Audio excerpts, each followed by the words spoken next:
आज पुन्हा गेलीस तू आई तिकडे. तुला किद्दा सांगितलं, या श्रीमंत बायकांना फार माज असतो. पुन्हा तू जर त्या गोदावरी बाईकडे गेलीस तर खबरदार. मुलाचं हे रोजच होतं, पण आज त्यांच्या सुनेनेही त्यामध्ये तोंड घातलं. घरात इतके श्रीमंत असताना ह्या रोज जाऊन कामवाल्यासारखं त्या बाईची सेवा करतात. मला तर बाई सोसायटीत किती लाज वाटते. काही तर मुद्दाम विचारतात, तुझी सासू मोलकरीण आहे का लक्ष्मी सोसायटीमध्ये? हे बोलणं ऐकून रोहिणीताई आतल्या आत तुटत होते. आज सोक्षमोक्ष लागू दे आई. तू जाणं बंद करणार आहेस की नाही तिकडे? मुलाने निर्वाणीचं विचारलं. रोहिणीताईला माहीत होतं तिचा मुलगा निशांत लक्ष्मी निवास्या घर मालकिनीचा तिरस्कार करतो आणि त्याला कारणही तसंच होतं. गरिबीपोटी आईचा अपमान हिडीस पिडीस करणाऱ्या या सोसायटीनं त्याचं बालपण करपून टाकलं होतं. पण याच लक्ष्मी सोसायटीतल्या गोदावरीबाईंच्या घरानं आईला लक्ष्मी बनवलं होतं हे त्याला माहीत नव्हतं आणि ते कळायला त्याचं वयही नव्हतं. श्रीमंतावरच्या या रागापोटीच तर तो पोटतडकीनंच शिक्षण घेऊन आज एका मोठ्या कंपनीत ऑफिसर होता. त्याची बायकोही त्याच्यासारखीच उच्च नोकरदार. महिन्याला घरात लाखानं पैसा येत होता. त्या पैशातून त्याने या सोसायटीसमोर हा 5 खोल्यांचा प्रशस्त बंगला बांधला होता. डोळ्याचं पार न फेडणाऱ्या सुखसोयी होत्या. त्याच्या बंगल्यामध्ये नोकर चाकर होते. जाणारे येणारे क्षणभर बंगल्यावर नजर फिरूनच पुढे जात. आईच्या कष्टाची जाण असणारा तो आईला तर काडीलाही हात लावू देत नसे. स्वप्नाली त्याची बायकोही सासूबाईचं मन राखून राहत असे. ज्या सोसायटीत त्याची आई धुणी भांडी करत असे त्या सोसायटीत आज त्याच्या आईला मानानं आग्रहाने बोलावलं जाई. काही वर्षापूर्वी त्यांना हिडीस पिडीस करणाऱ्या या बायका जेव्हा त्याच्या आईला असा मान देत तेव्हा निशांतला स्वतःचा फार अभिमान वाटे. पण गेल्या 3 महिन्यापासून घरातलं वातावरण बिनसलं होतं. त्याला कारण होत्या ह्या सोसायटीतल्या आईच्या जुन्या मालकीनबाई गोदावरीबाई. भरजरी वस्त्रात नटलेली आणि दागिन्यांनी सजलेली त्याची आई यांच्या घरी जाऊन चक्क या गोदावरीबाईचं सगळं काम करायची. त्यांना रोज एक नवीन आणि हौसेने आरोग्यवर्धक पदार्थ बनवून भरवायची. आजही रोहिणीताईने शेवळ्याची गोड खीर बनवून तो नक्षीदार डब्बा घेऊन ती गोदावरीबाईंच्या फ्लॅटकडे चालली होती आणि तेच पाहून हट्टाला पेटल्यासारखा निशांत आडवा आला. एरवी समंजसपणे वागणारी सूनही चक्क विरोधात जाऊन बोलायला लागली होती. हा सगळा ताण सहन न होऊन रोहिणीताई ओरडली, बस कर रे निशांत.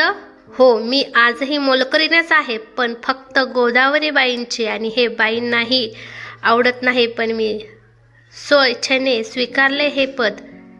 का ते तुला कळणार नाही, पण आज बोलतेस तुझ्याशी. आणि हो सुनबाई, तूही ऐक, असं म्हणून रोहिणीताईने सगळं सांगायला सुरुवात केली. अख्खा भूतकाळ एका व्यथेच्या गाथा होऊन तिच्यापुढे उभा राहिला. रोहिणी आणि प्रदीप गावाकडून शहरात काम मिळेल म्हणून आलेलं एक गरीब जोडपं. शहरातल्याच झोपडपट्टीत इतर अनेकांसारखं त्यांचं जगणं सुरू झालं. प्रदीप एका छोट्या फॅक्टरीत हेल्पर म्हणून जाऊ लागला आणि रोहिणीनंही इथल्या बायकांच्या ओळखीनं धुण्या भांड्याचं काम मिळवलं. ती ज्या सोसायटीत काम करीत होती त्या सोसायटीतलं लक्ष्मी निवासी श्रीमंत आणि उच्चप्रभू घरदार. श्रीमंतीचा तोरा मिरवणाऱ्या फॅमिली, पण स्वच्छ चटपटीत आणि कामापुरतंच काम ठेवणारी मितभाषी रोहिणी सोसायटीत सगळ्यांशी आवडती होऊन गेली. चापून चोपून साडी, कपाळावर मोठी लाल टिकली, गळ्यात काळ्या मण्यांचं 2 अगदी छोट्या सोन्याच्या वाट्या असणारं मंगळसूत्र, लांबलचक केसांचा घट्ट आंबाडा, गव्हाळ शेलाटा बांधा आणि काळेभोर मायाळू डोळे असणारी रोहिणी प्रदीपचीही खूप लाडकी होती. अफाट प्रेम होतं दोघांचं एकमेकांवर. वर्षभरात त्यांच्या सुखात निशांतच्या येण्यानं आनंदाचं चांदणं पसरलं.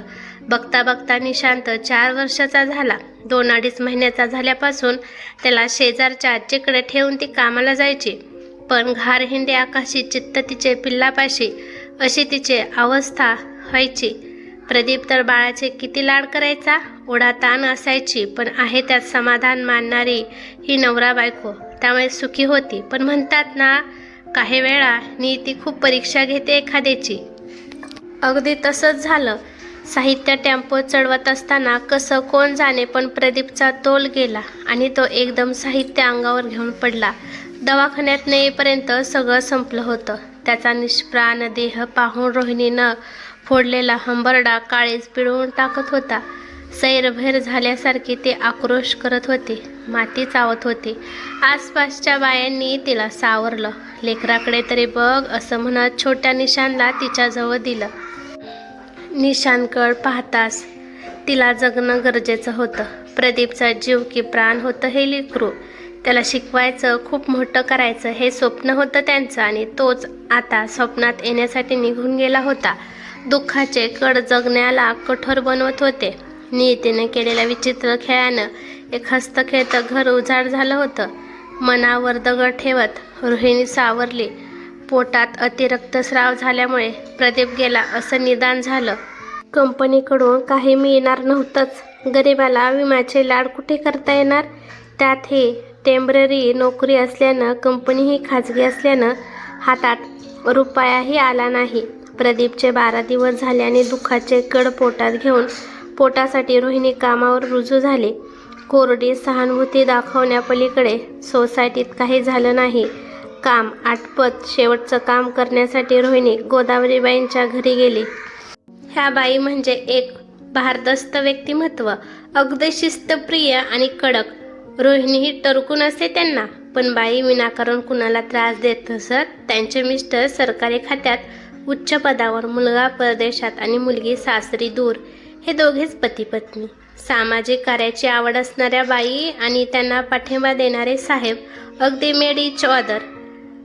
आतापर्यंत कामास काम आणि बोलणं ठेवणाऱ्या गोदावरीबाईंना मोकळा गळा, मोकळं कपाळ घेऊन आणि 10-12 दिवसातच रया गेलेली रोहिणी पाहून भडभडून आलं. त्यांच्या लेकीच्याच वयाची होती ती. त्यांनी काही न बोलता चहाचा कप रोहिणीच्या हातात दिला आणि तिच्या पाठीवर थोपटलं. बस, या एका साध्या कृतीनंही रोहिणीला जाणवलं कुणीतरी आहे आपल्या वेदना जाणणारं. हळूहळू दुःख मागे पडत गेलं. रोहिणी कामात रुळून गेली. निशांत आता शाळेत जाऊ लागला होता. नाही म्हटलं तरी खर्च वाढतच होता. या महागाईच्या दिवसात कठीण होतं दिवसेंदिवस. आणि अशातच एक आभाळ कोसळणारी घटना घडली. दणादणा पाय आपटत आणि तोंडाचा पट्टा चालवत मितालीने रोहिणीला घराबाहेर ढकललं आणि ती ओरडली, नवरा नाही म्हणून असले धंदे करते? माझ्याच घरात शेण खायला तुला लाज नाही वाटली? पुन्हा या सोसायटीत पाय टाकलास तर याद राख. मितालीच्या त्या अकांड तांडवानं अख्खी सोसायटी जमा झाली. तिच्या फ्लॅटसमोर प्रत्येकजण काय झालं असं विचारू लागला. तसं मिताली जोरात ओरडली, अहो ही धंदा करते चक्क. माझ्या मिस्टरांनी पाहिलं हिला म्हणून त्यांनाही सांगवत नाही. इथं अगदी सोजवळ म्हणून मिरवते आणि असले धंदे. हिला कुणीही कामावर ठेवायचं नाही आजपासून असं सांगून मितालीने तिला बाहेर काढलं. रडून भेकून हात जोडणाऱ्या हतबल अभागी स्त्रीला कोणत्याही स्त्रीनं आधार दिला नाही. आतापर्यंत निष्कलंक असणारी एक स्त्री आज क्षणात कुलटा ठरली होती. तोंडात पदराचा बोळा घेऊन चेहरा लपवत निघालेली रोहिणी नुकत्याच बाहेरून येणाऱ्या गोदावरीबाईंना धडकली. त्यांच्या हातातल्या पिशव्या खाली पडल्या. अगं जरा बघून चाल की असं म्हणत तिच्याकडे त्या पाहताच, तोच चुकलं हो बाईसाहेब म्हणत त्यांच्या हातात भरभर साहित्य गोळा करून रोहिणी देऊ लागल्या. तिच्या त्या भांबवलेल्या घाबरलेल्या गालावर बोटाचे ठसे उठलेल्या बेहाल अवस्थेला पाहून गोदावरीबाईंनी तिचा हात धरला आणि त्या म्हणाल्या, रोहिणी तू? आणि हे काय झाले तुला?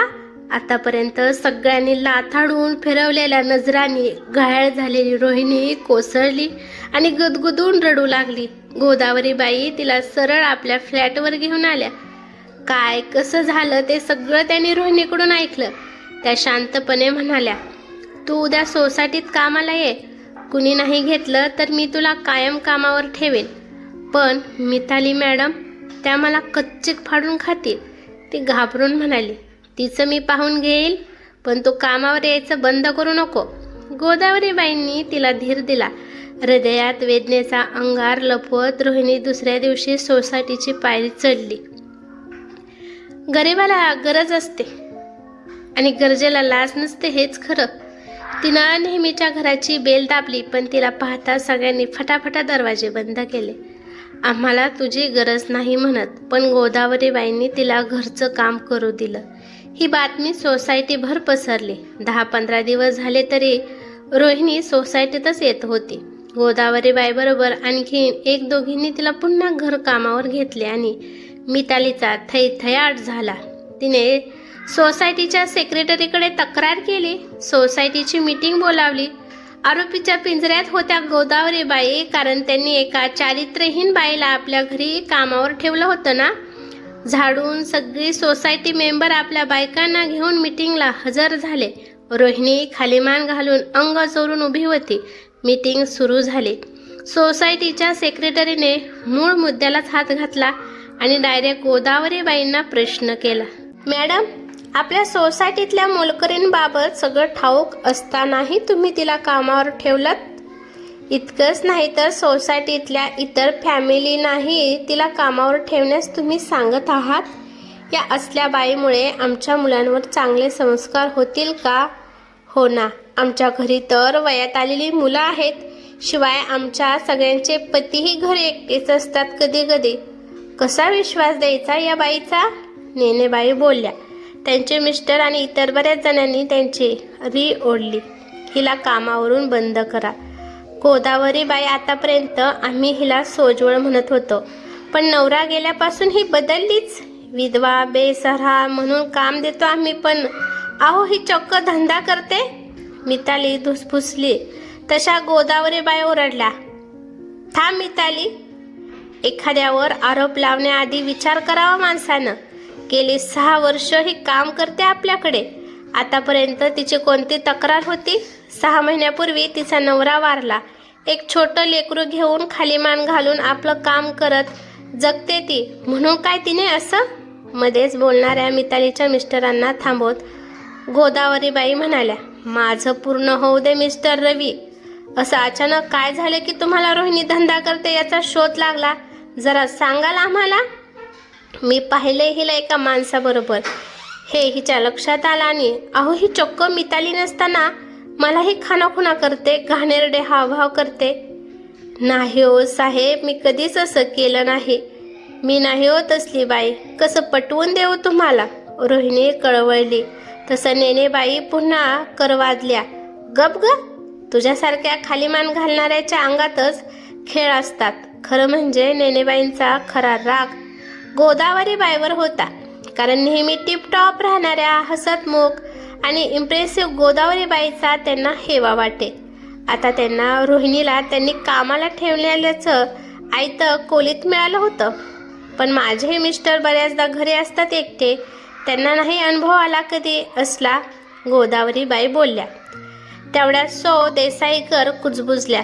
तुमचं ध्यान शामुळू आणि बायकोच्या ताटाखालचं मांजर आणि हास्याची खसखस पिकली. तसा आवाज चढून गोदावरीबाई म्हणाल्या. माझे मिस्टर शामुळू नाहीत, तर स्त्रीचा आदर कसा करावा हे जाणतात ते. देसाईकर बाई, तुमच्यांना विचारा. तुमच्या मिस्टरांनी ऑफिसमध्ये केलेली अफरातफर त्यांना तुरुंगात घेऊन गेली असती. ते भानगड माझ्या शामुळू मिस्टरांनीच हाताळली होती बरं का. तसे देसाईकर बायकोवर खेचकले.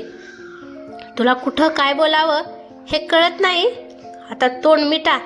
चर्चेला भांडण्याचं रूप येणार असा रंग दिसताच कामावरून काढून टाका, म्हणजे प्रश्न मिटेल. तशा गोदावरीबाई म्हणाल्या. ते शक्य नाही. सत्य काय आहे हे मी तुम्हाला सांगते. मिस्टर रवी, तुम्ही रोहिणीचा विनयभंग केला आहे हे मान्य करा. गेल्या महिन्यात मंगळवारी तुम्ही ऑफिसमधून दुपारीच घरी आला होता, कारण तुम्हाला माहिती होतं रोहिणी तुमच्याकडे दुपारनंतर येते. आणि त्या दिवशी मिताली मुलांना घेऊन भावाकडे गेली होती. तुम्ही तुमच्या फ्लॅटमध्ये शिरलात आणि रोहिणीबरोबर चुकीचं वर्तन करण्याचा प्रयत्न केलात. त्याच वेळी रोहिणीने तुम्हाला बाजूला ढकललं आणि ओरडली. मी हे सगळ्या सोसायटीला ओरडून सांगेन. तुम्ही घाबरलात, रोहिणीची माफी मागितली. रोहिणीलाही एक संसार तुटायला नको म्हणून मोठ्या मनाने तुम्हाला माफ केलं. पण त्यानंतर मिताली घरी असतानाच ती कामावर येऊ लागली.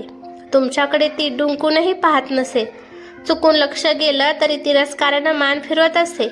तिला बिचारीला माहीतच नव्हतं. माफी मागून तुम्ही स्वतःला वाचवलं होतं, पण तुमच्यातलं भुकेलेलं जनावर अजूनही तसंच होतं. आणि त्या रविवारी पुन्हा तुम्ही तोच प्रकार केलात, तेही मिताली घरी असताना. रोहिणी स्वतःला सोडून घ्यायचा प्रयत्न करीत होती. तुम्ही मात्र तिनंच आपल्याला फाशी पाडले याचा ओरडून कांगावा केलात आणि मितालीनेही कोणताही विचार न करता रोहिणीवरच सगळं खापर फोडलं. काहीही बोलू नका. यांच्यावर खोटे आरोप करताना तुम्हाला लाज वाटायला हवी थोडी, मिताली ओरडली. तशा गोदावरीबाई मितालीला म्हणाल्या, लाज तुझ्या नवऱ्याला वाटायला हवी मिताली. विसरलीस? 2 महिन्याच्या बाळाला घेऊन तू इथं आलीस आणि त्याच वेळी तुझ्या सासूबाई पाय घसरून पडल्या तेव्हा याच रोहिणीनं एखाद्या पोक्त बाईसारखं आई होऊन तुझं सगळं काम केलं होतं. स्वतःच्या 6 महिन्याच्या लेकराला घरी सोडून ती तुला जपत होती तेव्हा हा तुझा नवरा कंपनीच्या कामाच्या नावाखाली तुला घरात काडीची मदत करत नव्हता. कसं जमतं ग तुला इतक्या चटकन पलटायला? खरी कृतज्ञ तर तू आहेस. कसलाच विचार न करता तू रोहिणीला दोषी ठरवलंस. फुकट नाही केलं तिनं काम. जादाचे पैसे मोजलेत तिला. या जादा पैशाची चटक लागली आहे तिला आणि तुम्ही बिनबुडाचे आरोप करत आहात. काय पुरावा आहे तुमच्याकडे? पुरावा? हा पुरावा हवा. तुमच्या ऑफिसमध्ये तुम्ही त्या दिवशी पत्नीबरोबर तिच्या माहेरी जायचं असं सांगून अर्धी सुट्टी घेतलीत आणि आपल्या सोसायटीतल्या प्रवेशद्वारचा CCTV सांगूनच तुम्ही घरी आलता पण मितालीच्या माहेरी नाही गेलात. खरं आहे ना हे? आपल्या गेटवरचा वॉचमनही हेच सांगेन. हो ना मिस्टर रवी? बऱ्याच वेळा अशी बरीच कारणं देऊन तुम्ही सुट्ट्या घेता कंपनीतून. कशासाठी ते सांगू का? आपलं बिंग फुटणार हे लक्षात येताच आणखीन तमाशा नको म्हणून मितालीच्या नवऱ्याने सरळ माफी मागितली. पण गोदावरीबाई एवढ्यावरच थांबल्या नाहीत. त्यांनी सरळ पोलीस केसची धमकी दिली. तेव्हा मितालीने पुढे येऊन रोहिणीची माफी मागितली आणि यातून वाचव अशी विनवणी केली. रोहिणी हात जोडून म्हणाली, बाईसाहेब तुम्ही होतात म्हणून मी वाचले. यांना माफ करा. नवरा नसलेल्या बाईची काय हालत होते हे भोगते या. मिताली मॅडमना त्रास नको. रोहिणीच्या मोठ्या मनाचं सगळ्यांनाच कौतुक वाटलं. गोदावरीबाई म्हणाल्या, रोहिणी माझ्याकडे कामाला राहीलच तिचा मुलगा शिकून मोठा होईपर्यंत. आणि हो आपल्या सोसायटीतल्या आउट हाऊसमध्ये तिची राहण्याची सोय करू. त्याचं भाडं मी स्वतः भरेन. गोदावरीबाईंच्या आभाळा एवढ्या मोठ्या आधारानं रोहिणी भारावून गेली. निशांत 10वीला गेला आणि गोदावरीबाई परदेशात त्यांच्या मुलाकडे गेल्या. जवळजवळ 10 वर्ष त्या तिथेच राहिल्या. पण रोहिणीची चौकशी तिच्या मुलाच्या शिक्षणाचा मदत करणं त्यांनी सोडलं नाही. म्हणून तर निशांतच्या इतक्या मोठ्या शिक्षणाचा खर्च रोहिणी पेलू शकली होती. पण 1.5 वर्षापूर्वी मिस्टर गेले आणि गोदावरीबाईंना भारताची खूप आठवण येऊ लागली. त्या परत याच लक्ष्मी सोसायटीतल्या आपल्या फ्लॅटमध्ये राहायला आल्या. रोज योगा, मैत्रीण, कट्टा, भजन, सत्संग या त्यांचा वेळ आनंदात जाऊ लागला. पण 4 महिन्यापूर्वी त्यांना चक्कर येऊन पडल्याचं निमित्त झालं आणि त्या अंथरुणाला खिळल्या. मग मात्र रोहिणीचा जीव खालीवर होऊ लागला. सुरुवातीला निमित्त काढून आता मात्र रोज सरपणे ती गोदावरीबाईंच्याकडे जायची. त्यांच्या मुलग्याने सुट्टी मिळत नसल्याने 24 तास एक नर्स त्यांच्या सेवेसाठी ठेवली होती. पण रोहिणी मात्र दररोज त्यांना अगदी हलक्या हाताने आंघोळ घालत असे.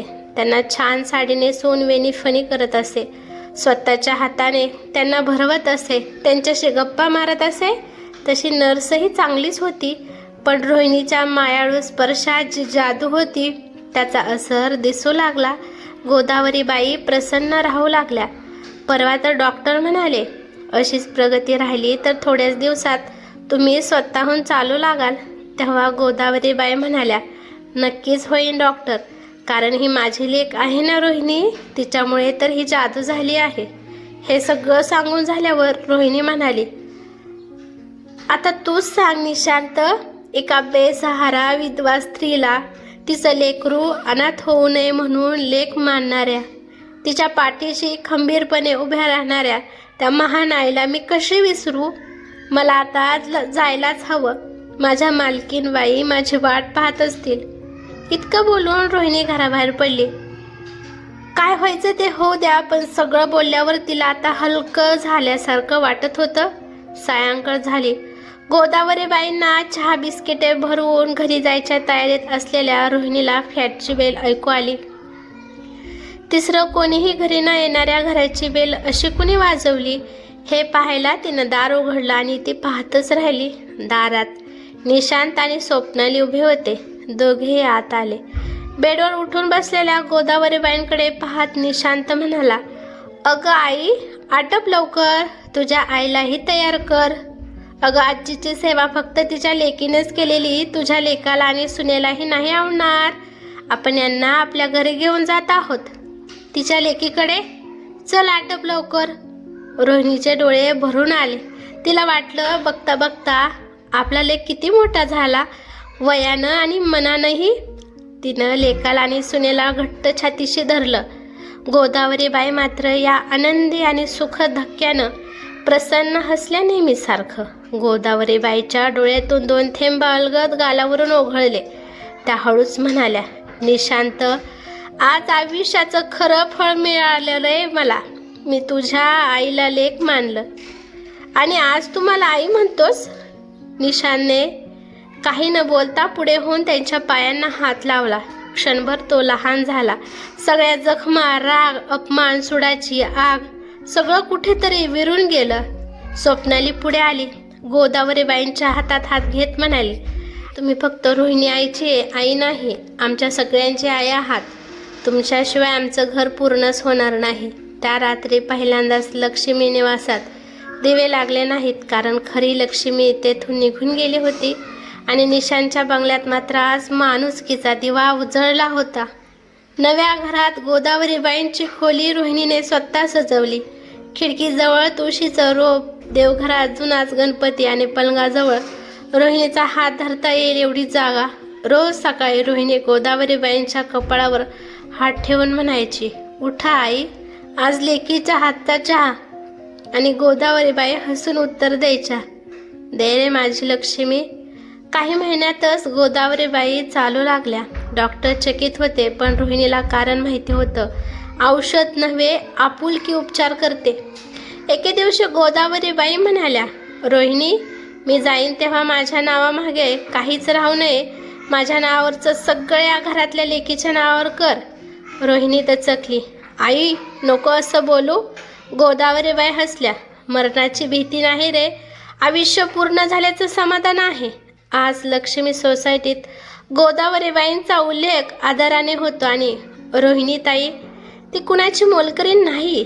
ती आहे एका आईची लेक, एका लेकराची आई आणि माणुसकी जपणारी स्त्री. कथा इथे संपत नाही, कारण जिथे माणूस माणसासाठी उभा राहतो तिथे कथा नाही, इतिहास घडतो. ही कथा कशी वाटली ते मला कमेंट करून नक्की सांगा. कथा आवडली तर लाईक शेअर नक्की करा आणि चॅनेलवरती नवीन असाल तर चॅनेलला सबस्क्राईब करा. धन्यवाद.